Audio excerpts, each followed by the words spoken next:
आप मुझे वचन दीजिए प्रभु कि मैं आपसे जो भी मांगूंगा आप वो मुझे वरदान स्वरूप अवश्य देंगे। तुम मेरे परम भक्त हो दशानन, तुम्हारी इच्छा मैं कदापि नहीं टाल सकता। मैं वचन देता हूं तुम्हें, तुम्हारी इच्छा अवश्य पूर्ण करूंगा मैं। कहो दशानन, क्या वरदान चाहते हो तुम? यदि तुम अपनी माता के लिए कुछ करना ही चाहते हो तो उस शिवलिंग के स्थान पर स्वयं शिव को, महादेव को यहाँ पे लेके आओ। मुझे आप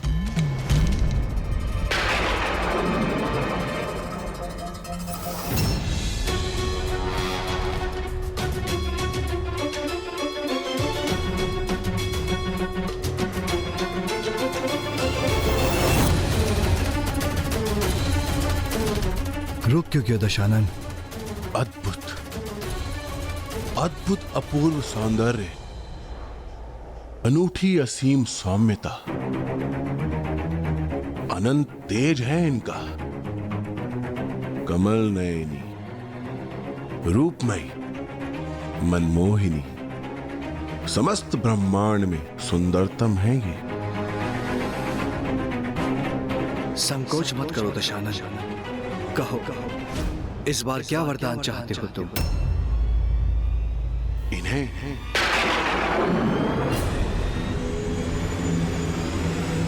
आपके वरदान स्वरूप इन्हें चाहता हूं मैं, आपके वरदान स्वरूप इन्हें चाहता हूं मैं।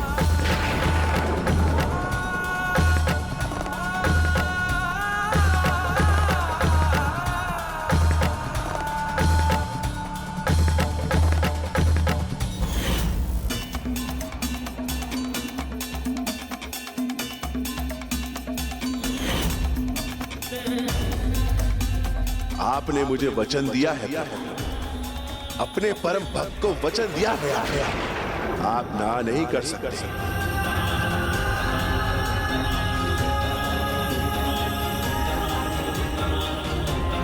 हे प्रभु, आपको प्रसन्न करने हेतु जिसने आपको अपना शीश अर्पित किया, अपनी आंतों से आपके नाम की धुन उत्पन्न, आपका परम भक्त अर्थात मुझे आप अपने दिया वचन टाल नहीं सकते प्रभु।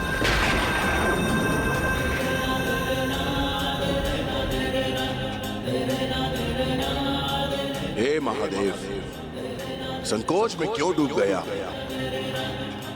अपने वचन को पूर्ण करने हेतु, मेरी भक्ति का फल देने हेतु, हे करुणा निधान भोले शंकर, इन्हें मुझे अपने साथ लंका ले जाने की अनुमति दीजिए। मुझे अपने साथ लंका ले जाने की अनुमति दीजिए।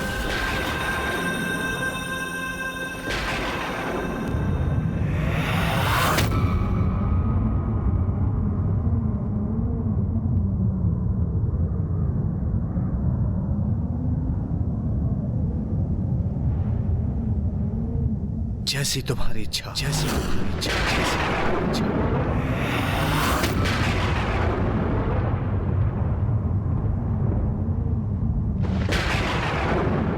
जय शिव शंकर शंभो।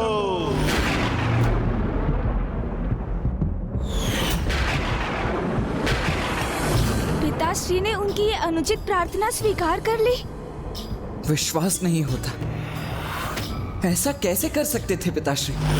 प्रभु के इस निर्णय से तो इस बार मैं भी स्तब्ध रह गई थी पुत्र, किंतु प्रभु तो जगत पिता है, भोलेनाथ है, उनकी संतानें, उनके भक्त, उनके लिए सर्वोच्च है पुत्र। किंतु वरदान स्वरूप वो आपका त्याग कैसे कर सकते हैं माँ, जो उनकी सहभागिनी है, जिनसे वो अथाह स्नेह करते हैं? अवश्य पुत्र, उन्हें तो अपने भक्तों, समस्त सृष्टि से स्नेह है, किंतु मोह किसी से भी नहीं, न स्वयं से और न मुझसे। स्वामी तो कमल पुष्प की उस पंखुड़ी के समान है, जिस पर ओस की बूंदें गिरती तो अवश्य है, किंतु टिक नहीं पाती। उसी प्रकार कोई भी मोह उन्हें प्रभावित नहीं करता, क्योंकि स्वामी तो समस्त सांसारिक मोह माया से परे है। किंतु वो उस दुष्ट को आपको अपने साथ ले जाने की अनुमति कैसे दे सकते हैं? आप तो उनकी अर्धांगिनी है ना माँ? मैं उनकी अर्धांगिनी हूँ, इसीलिए तो उसकी इच्छा स्वीकार करने में तनिक भी संकोच नहीं हुआ महादेव, क्योंकि हम दोनों एक दूसरे से पृथक नहीं, हम दोनों तो एक दूसरे के पूरक हैं, अर्धनारेश्वर हैं। और स्वामी को यह ज्ञात था कि हम दोनों को कोई एक दूसरे से विलग नहीं कर सकता, इसीलिए स्वामी ने मुझे दशानन के साथ जाने दिया, रोका नहीं। किंतु मेरे सौंदर्य से प्रभावित होकर वो दशानन ये नहीं समझ सका कि यदि स्वामी जगत पिता है तो मैं जगत जननी हूँ और इस प्रकार मैं उसकी भी माता हूँ। किंतु अब उस पर स्वामी का परम भक्त होने का दंभ छाया था, और जिस पर ऐसे दंभ का प्रभाव उसे कुछ भी समझाया नहीं जा सकता। इसीलिए इस बार मैं भी उसके साथ जाने के लिए विवश थी। शीघ्र चलिए देवी, मैं आपको अपनी स्वर्ण नगरी दिखाने के लिए उत्सुक हो रहा हूँ। आइए।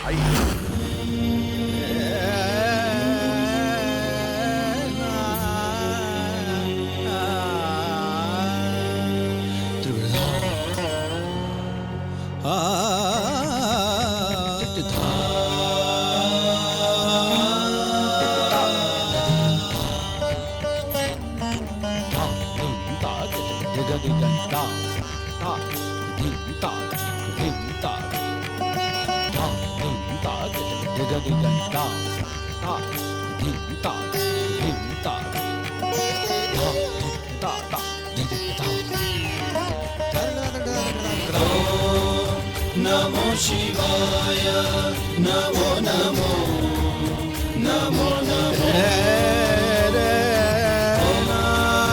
नमो शिवाय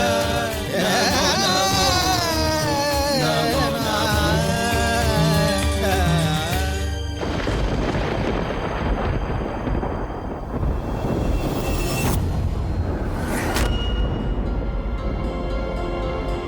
आइए देवी।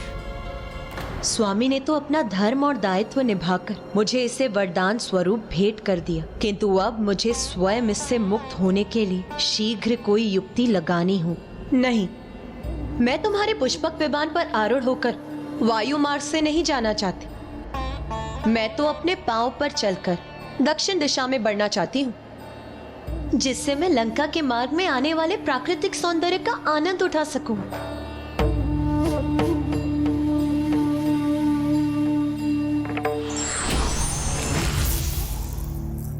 देवी, आप मेरे पीछे पीछे आइए।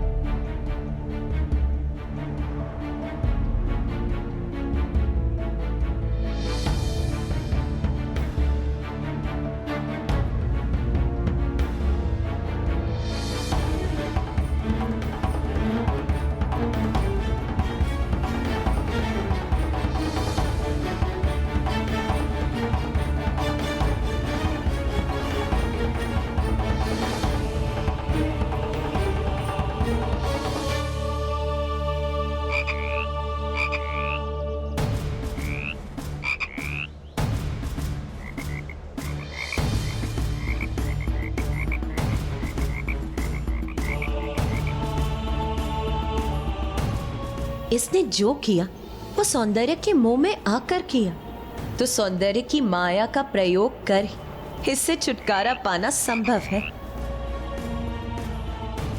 इस दुष्ट के लिए तो यही मेंढकी उपयुक्त होगी।